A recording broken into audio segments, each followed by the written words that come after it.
So in our previous session, we have seen about Hadoop file system, HDFS.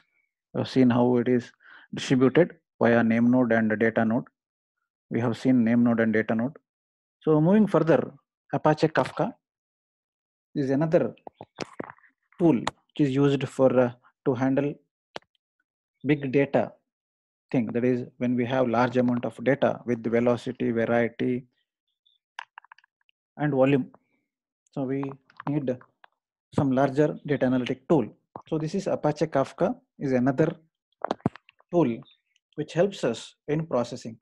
So this the major advantage over here is with the Apache Kafka. So this is a real time. This is one of the real time processing. Using this Apache Kafka, we can have or we can deal with the real time processing data, and we can have those this real time analysis can perform real time analysis, and we can give the visualize. We can visualize to the end users using this Apache Kafka.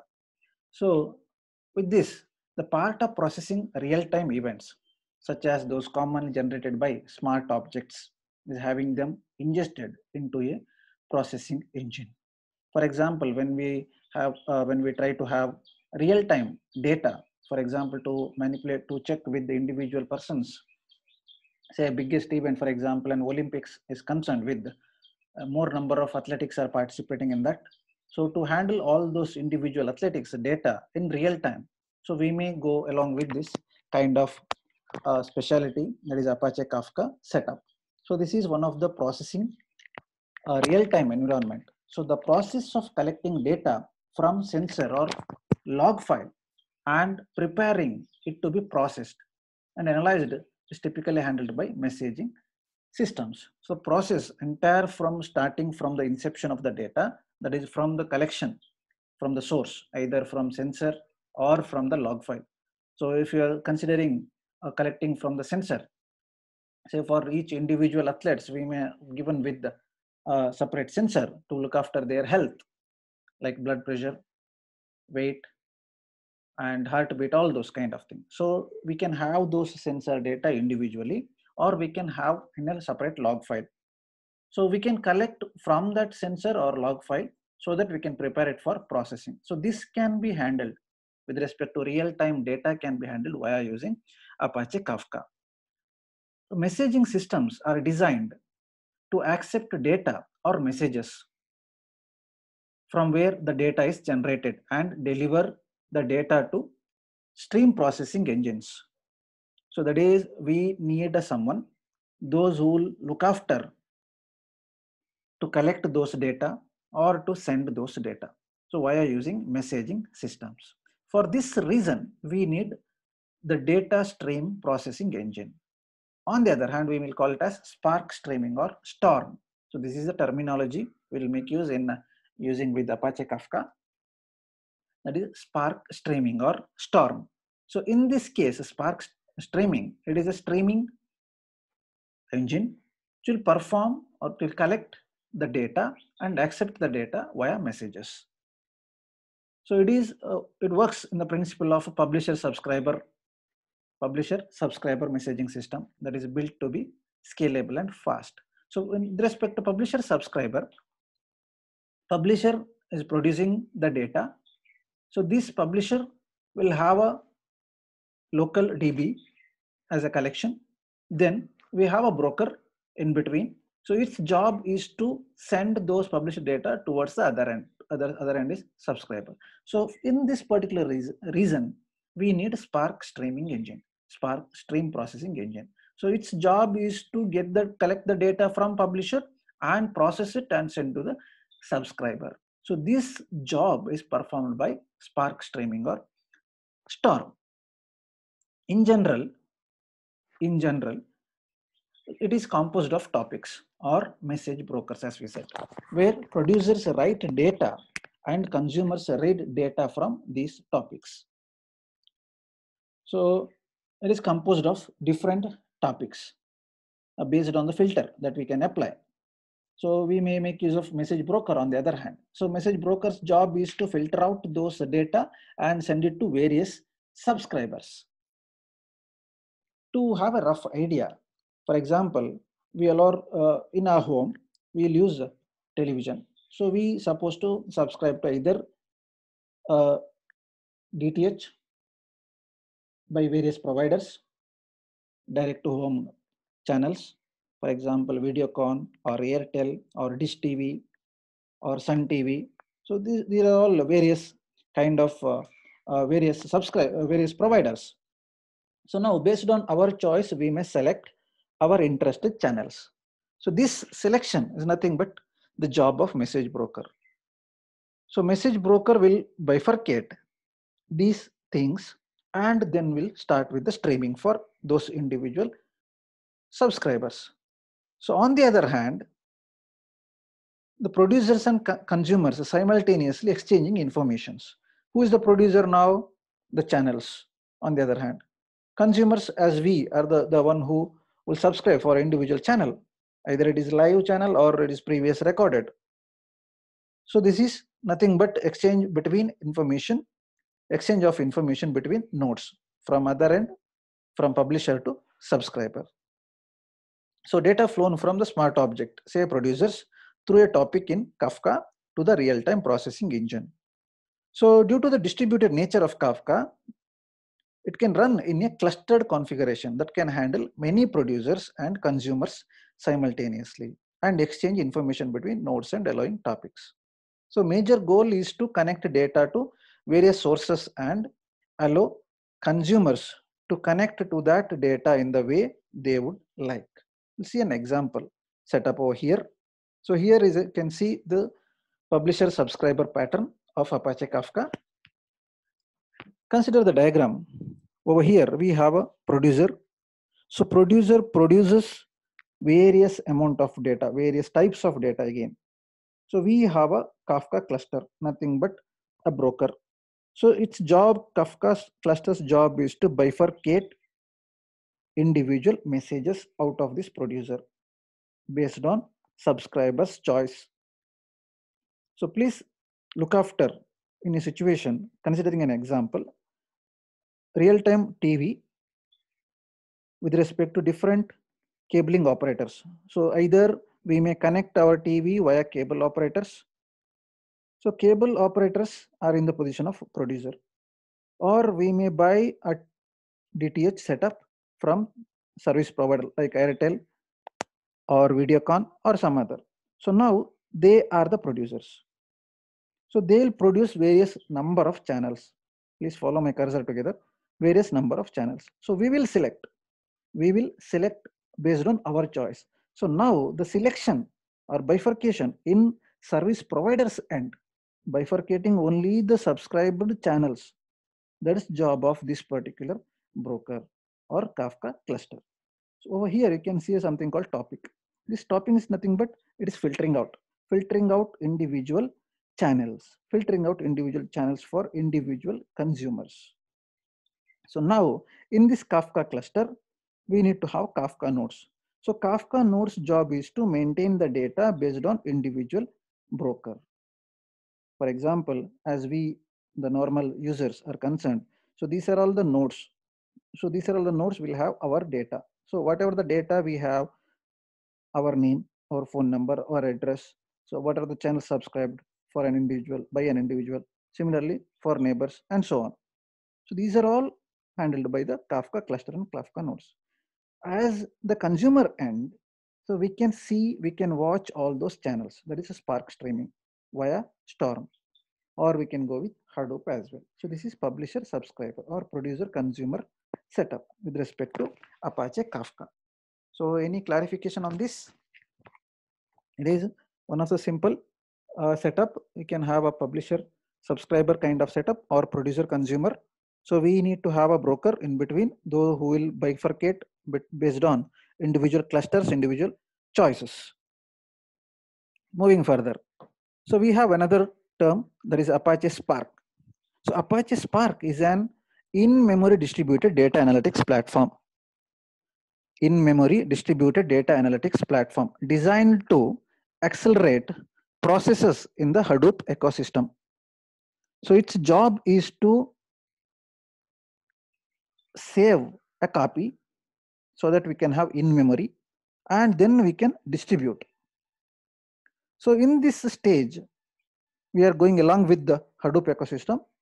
At each stage of a map reduce operation, the data is read and written back to the disk, which means latency is introduced through each disk operation. With the Spark, the processing of this data is moved into high-speed memory. So we'll see an example. First, we supposed to map it.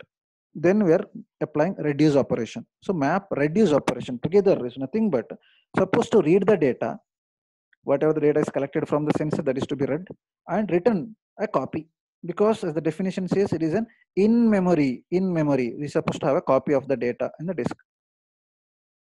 Then while applying that read and write,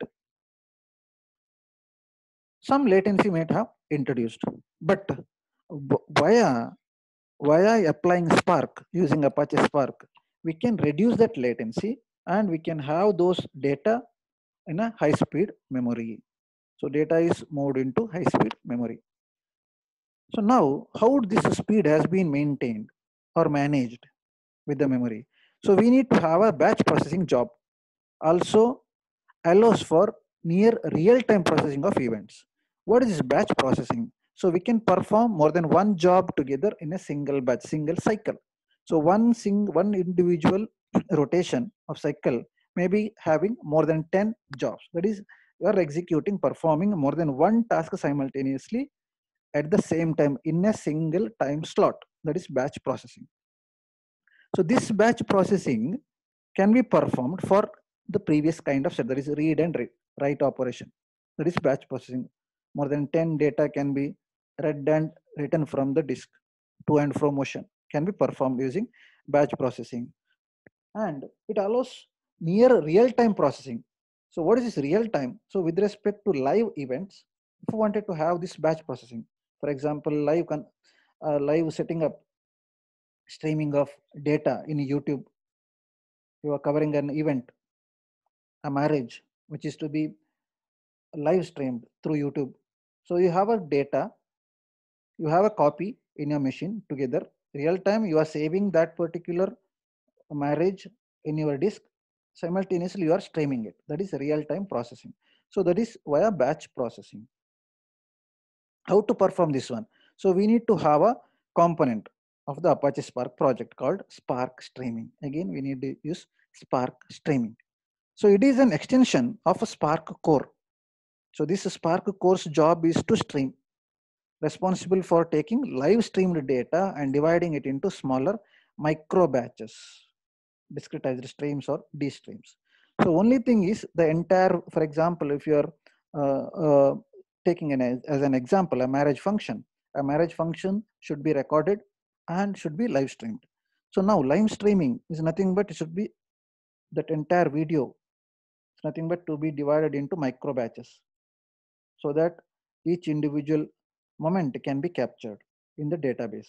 So nothing but saying that those individual discretized streams or blocks, micro batches, to be copied to the disk first, then to be sent to the live streaming. So these two things should be performed simultaneously. That's why we go with the Spark streaming. We are dividing up entire video into smaller pieces in a micro batches, and we save those in our disk, and simultaneously we are going to live stream it. Okay, that is how Spark streaming works.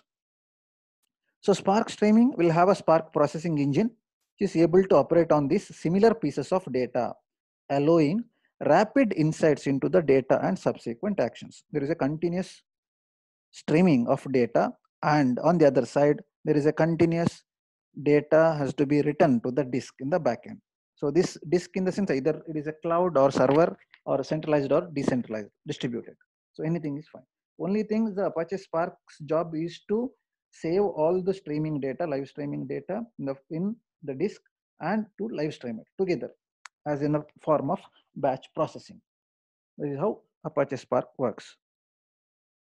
And comparing with the Apache Flink, the Apache Storm and Apache Flink. So both uses Hadoop ecosystem. Apache Storm and Apache Flink are other Hadoop ecosystem projects designed for distributed stream processing. And we can make use of this stream processing for our IoT, deployed for IoT use cases. So now Storm can pull data from Kafka and process it in real-time fashion, and similarly for Apache Flink as well. So this is the latest uh, advancement in the technology. So it is rapidly evolving. Projects will continue to gain and lose popularity as they evolve. So based on the usage, it may evolve, or it may, a new technology may come in. So both the job is to live stream in a form of distributed stream processing. So we have another setup, that is a Lambda architecture, to do with the streaming. So in this case, Lambda architecture, so there is nothing but we can perform querying both the data in motion and data at rest. So using this Lambda architecture, we can analyze, can apply analytic tool. So Lambda architecture works on this particular basis. Querying, it will query both the data in motion. So we have already categorized whether data is in motion or data is in nothing but data in transit or data in rest, right? So data in motion is nothing but streaming now. Data at rest, that is a batch processing in the backend to store, to have a copy in our disk. It requires combination of Hadoop ecosystem. So what is Lambda architecture?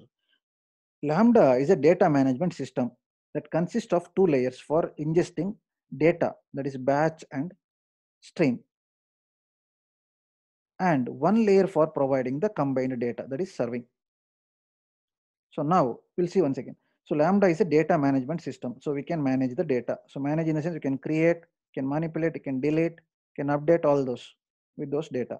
So which is having two layers for ingesting data, that is in the form of batch and streaming. So we supposed to divide that entire streaming task, and so that we can have a analysis, can have an analysis on batch. Why we need batch? Because some of the data are in the rest or in the disk, some of the data are in streaming. That's why we need to have a batch and stream, and another layer to have a combination of these two to serve. So these layers allow for packages, will have packages, will have APIs. So these will operate on data independently, focusing on key attributes for which they are designed and optimized. For example, over here, independent tasks can be performed via the ready-made packages or the packages that we can adopt in that particular layer, so that it can analyze and produce or optimize the results. So how it works? Data is taken from a message broker. In generally, it is Kafka, commonly Kafka, and processed by each layer in parallel. And the resulting data is delivered to a data store where additional processing queries can be run. So now one thing supposed to remember in this case, in general, please go back to the previous diagram over here, make use of this same Kafka broker, that is Kafka cluster's job is to divide individual messages, individual type of messages or channels. Message broker 1, broker 2, broker 3, broker 4. So now Lambda's job is to get those bifurcated data and apply, then produce the result in the form of this. This is how it works. Understood? So over here, once again, it makes use of Kafka setup, Kafka broker or message broker in each layer, because we have to execute all these processes should be performed equally, parallelly. Broker 1, broker 2, broker 3, all these data should be collected simultaneously and processing should be performed simultaneously in parallel. So that's why we applied MPP, right? Okay, coming to that part, processed by each layer in parallel, and the resulting data is delivered to a data store where additional processing or queries can be run. So now the Lambda architecture is not limited to the packages in Hadoop ecosystem, but due to its breadth and flexibility, many of the packages in the ecosystem fill the requirements of each layer. So this is not at all limited. We can extend based on our complexity, based on the size of the Hadoop ecosystem as well. So we'll see an example here with the Lambda architecture. So in this diagram, you can see how this Lambda architecture works, working of Lambda architecture. So now the smart objects produces the data. Smart objects are nothing but, please follow my cursor together. Smart objects will have number of sensors in it. So it will produce all those data. So the sensor sensed data is sent to the Kafka. Kafka will bifurcate. Please follow my cursor. Kafka will bifurcate those individual sensor data and send it to streaming and one for disk storage. So however, Kafka is used for streaming purpose, in which it is divided. One copy is sent to the streaming part, another copy of the data is sent to the storage in the disk. So what happens with respect to storage? So with respect to storage, we can have those data in the form of Hadoop via using HDFS, Hadoop Distributed File System. We can have a copy of that in the form of name node and data node. So this is performed in the batches. Say whether a smart object produces continuous video, so that video can be bifurcated in the form of small chunks. So that is loaded over here, right? Then we can have a pre-compute views as well. So if we need. On the other side, please follow my cursor. On the other side, Kafka will be the reason for streaming as well. We have a stream layer. We have stream layer and batch layer. Batch layer will look after the data which is to be stored in the disk in the form of batches. Stream layer will look after the data in the form of streams. Over here, we need to have a Spark streaming. On the other hand, we'll call it a Storm, or we may make it as a Flink. So using Spark streaming, we can have a real-time view. Real-time processing can be real-time. Data transmission can happen via using this stream layer. Using Flink, again, we can merge those data for a service. So this serving layer is something like to be produced for the user as an output or result. So what is the total result after collecting or merging the data from the DB or database or the disk and from the live stream? So that is serving layer. So by together we are going to serve in a manner so that it can be understandable by the user. So we'll take an example, small example related with this. So we took as an example marriage function. So marriage function is recorded in a camera, video camera. Video camera is having number of sensors. The video camera may having face detection sensor, may be having camera module, may be having its other capabilities, mic, voice, all those. So those individual data are sent to the Kafka. Kafka will divide all those data in the form of chunks. So that divided data can be sent to the batch layer for us saving a copy in our disk. Now on the other side, simultaneously, live streaming data, there is video data is sent to the stream layer. So in which videos are divided into storms or individual chunks, that is analyzed for real-time views. On the other hand, we can have this stream data and this disk data which is merged together and can be loaded to the YouTube as well for live streaming. This is how this Lambda architecture works. So you can consider YouTube live streaming as an example, best example with this Lambda architecture. Any clarification so far? Okay. So what is this stream layer? It is responsible for near real-time processing of events. So we may make use of technologies such as Spark streaming or Storm or Flink. So it is used, why we use it? To quickly ingest, bifurcate, process and analyze the data on this layer. So why we need to have all these three? To alert and automated actions can be triggered on events that require rapid response or could result in catastrophic outcomes if not handled immediately. If something need to be addressed in between, so we can have a alerting and automated action mechanism, so that in between during streaming process, if something need to be done, it can be performed easily. Then batch layer. So batch layer will have a batch processing engine and a data store.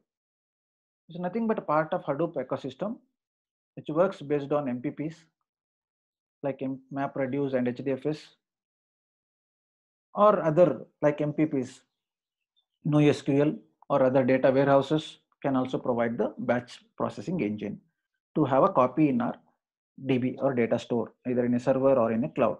Then we have a serving layer. So the serving layer's job is to collect the data from data store, and mediator that decides which of the ingest layers to query based on the expected result or weave into the data. This is something like where we supposed to apply our algorithm. So which part of data we wanted to analyze. So that is what we need to have a mediator. So which will decide which of the ingest layers to query based on the expected result or weave into the data. For example, tracing out one particular person out of a video. So that is supposed to have a information related with that particular personality, right? Like a face detecting technique we may adopt in this serving layer. So it is nothing but it is if an aggregate or historical view is requested, it may invoke the batch layer. Otherwise, if real-time analytics, then invoke the stream layer. We can apply the streaming. That is why I'm using Spark streaming or Storm or Flank. So any doubts so far? Any doubts? Please update. So let's have a small break. We'll continue further.